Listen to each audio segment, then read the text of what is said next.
Welcome to Not Milk Never Milk. Subscribe if you're lactose intolerant. In this video, I will explain how to make cake without milk powder. Many recipes call for milk powder, but it's easy to achieve a delicious cake using common pantry items. We'll explore simple substitutions that maintain the perfect texture and taste. You'll learn how to adjust other liquid ingredients to ensure your cake stays wonderfully moist and flavorful. Let's get baking with these easy methods. When replacing milk powder, evaporated milk is an excellent choice, offering a similar richness and concentration. You can also use regular liquid milk, perhaps reducing other liquids slightly or adding a small amount of extra flour to maintain batter consistency.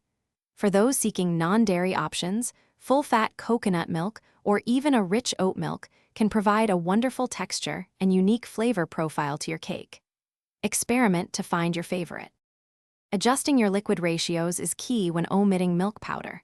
A good rule of thumb is to reduce other liquids by about 1/4 cup for every 2 tablespoons of milk powder you're replacing. Always observe your batter's consistency. It should be thick enough to hold its shape, but still pour smoothly. If your batter seems too thin, adding 1 teaspoon of cornstarch per cup of liquid can help provide extra body and structure to your cake. This ensures a perfect bake.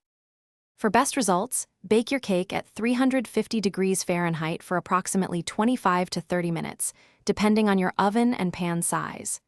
Always test for doneness by inserting a toothpick into the center. It should come out clean. Remember, a perfectly baked cake is moist and tender.